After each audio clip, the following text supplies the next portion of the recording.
Hello, this is wmpyr. For today's lesson, I want to cover the 7 angles of attack form. And what it is, this form is a shortened version of a traditionally taught form in the Filipino martial arts of Kali, Eskrima, and Arnis. And I shortened it because I like short forms. It's easier to remember, and once you learn it, you will never forget it. So whether you are on a business trip or you're doing some kind of vacation or something, you could practice this at the hotel. You could get some quick exercise that way. So I really like the form, and that's why I want to share this with you guys. Okay, so this is what it looks like. Goes number 1, number 2, 3, 4, 5, 6, and 7. Okay, so let me do it this way. Number 1, number 2, number 3, number 4, number 5, 6, and 7. The breakdown is number 1 is to the temple, number 2 is to the temple or head, doesn't matter. Number 3 is to the shoulder, right here, boom, shoulder. Number 4 is to the shoulder on their other shoulder. Number 5 is a stab. Number 6 is a slash to their knee, and then number 7 is a slash to the knee on the other side, coming from the other side over here. Okay, so number 1, head or temple. 2, same thing. Number 3 is now the shoulder right here. This is great because it reminds us to don't forget about attacking the arm, even the shoulder, whether you're using an impact weapon or a bladed weapon. Either way, attack the shoulder. And number 4, attack the shoulder on the other side. Sets you up for the stab right there. And then 6, kneecap, 7, kneecap. The interesting thing about this form is 1 through 4 may seem a little redundant, but what you can do is you could strike this way,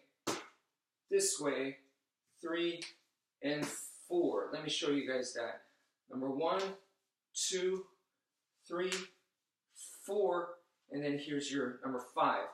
That's different from what I was doing earlier, which was number 1 is a slash, number 2 is a slash, 3 on the shoulder is a slash, 4 is also a slash, and then number 5.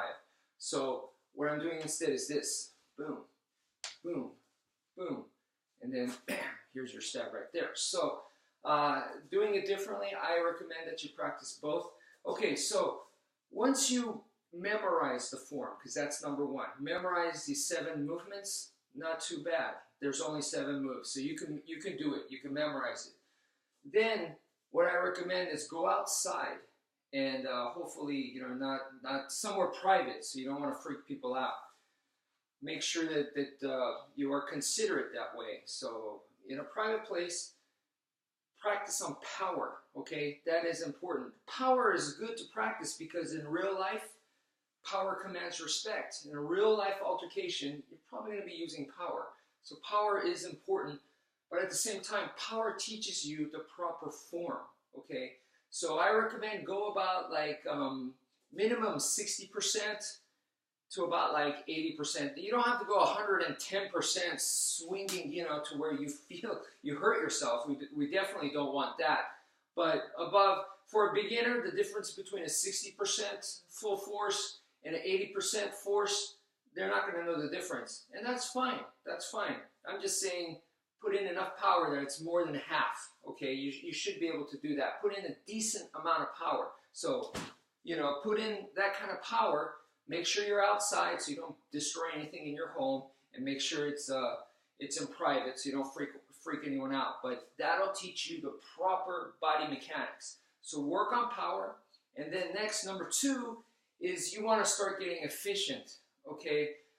Because in a real life situation, with the adrenaline kicking in and everything, you're going to want to go all out, and if you do fall into that, you're going to, that's not the way to fight, in my opinion, because not only are you going to expend a ton of energy and also put yourself in jeopardy, because if you're dropping big bombs, sure, you could hurt them, but you're also opening yourself up. It's just not a smart way to fight that way.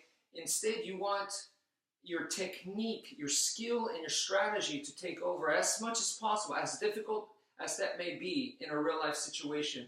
You want that over going in there and hitting as hard as you can and just adrenaline and just, slug it out that way. You know what I mean? So definitely work on becoming efficient, smooth. You want to be able to flow, okay, and work those techniques. So the next step is definitely working on efficiency, all right? And then once you do that, then step number 3, I would say, is make actual contact. Now start working on contact training. So you're actually hitting something. This is too soft. You got to hit something like what I have is a tire on a chain hanging. That's what I recommend. Hang a tire using a chain or a rope, and then hit that. That's good practice for sure. Now, it's not that once it takes like 2 years of power training and then 2 years of being efficient and then another 2 years. So this is a total of 6 years until you finally get to, work on actually hitting something hard.